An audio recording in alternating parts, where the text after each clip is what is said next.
बहुत समय पहले की बात है। एक गांव में रघु नाम का एक किसान रहता था। रघु मेहनती और ईमानदार था, लेकिन वो एक नई जमीन की तलाश में था जहां वो खेती कर सके। एक दिन उसे अपने पिता से एक पुराना खेत विरासत में मिला, जो गांव के बाहरी हिस्से में था। लेकिन गांव के लोग उस खेत के बारे में बातें करते हुए डरते थे। वह कहते थे कि वह खेत भूतिया है और वहां जाने वाला कोई भी सुरक्षित नहीं रहता। रघु ने गांव वालों की बातों को सुना, लेकिन उसने उन पर ध्यान नहीं दिया।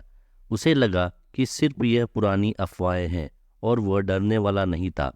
उसने सोचा, मैं एक मेहनती किसान हूँ, मैं इस जमीन पर खेती कर कर इसे फिर उपजाऊ बना दूंगा। रघु अपने औजार लेकर खेत पर पहुंचा। खेत में झाड़ियां उगाई थी और वहां बहुत सन्नाटा था। रघु ने फावड़ा उठाकर काम करना शुरू किया। जैसे ही उसने जमीन खोदनी शुरू की, वहां हवा अचानक तेज हो गई और अजीब सी आवाज आने लगी। रघु ने सोचा कि यह बस हवा का असर है और उसने अपने काम पर ध्यान दिया। अगले दिन जब रघु खेत पर काम कर रहा था, तो उसे महसूस हुआ कि कोई उसे देख रहा है। उसने इधर उधर देखा, लेकिन कोई नहीं था। अचानक दूर एक सफेद छाया दिखा दी। रघु ने ध्यान से देखा, लेकिन वह छाया गायब हो गई। अब रघु थोड़ा डरने लगा, लेकिन उसने खुद को समझाया कि यह सिर्फ उसकी कल्पना है। रात को रघु देर तक खेत पर काम कर रहा था। अचानक दूर से किसी की रोने की आवाज दी।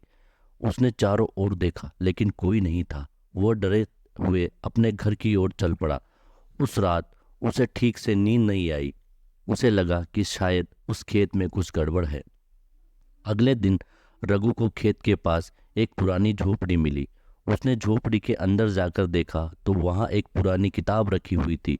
उसने वो किताब खोली, जिसमें लिखा था कि यह खेत श्रापित है और सालों पहले इस जमीन पर एक औरत के साथ अन्याय हुआ था, और तब से उसकी आत्मा यहाँ भटक रही है। जो भी इस खेत में काम करने की कोशिश करता है, उसे भयानक परिणाम भुगतने पड़ते हैं। रघु को समझ में आ गया कि गांव वाले क्यों डरते थे। उस रात जब वो खेत में फिर गया, तो उसे भूतिया औरत की आत्मा दिखाई दी। उसकी आंखें जल रही थी और रघु की ओर बढ़ रही थी। रघु डर के मारे कांप उठा, लेकिन तभी उसे अपने पिता द्वारा दिया गया ताबीज याद आया। उसने वो ताबीज निकाला और जोर से चिल्लाया, मुझे माफ कर दो, मैं बस यहाँ मेहनत करने आया हूँ। ताबीज की चमक देखकर आत्मा शांत हो गई। धीरे धीरे वो गायब हो गई और खेत से सारी बुरी शक्तियां खत्म हो गई। रघु ने चैन की सांस ली और समझ गया कि मेहनत के साथ दया और विनम्रता भी जरूरी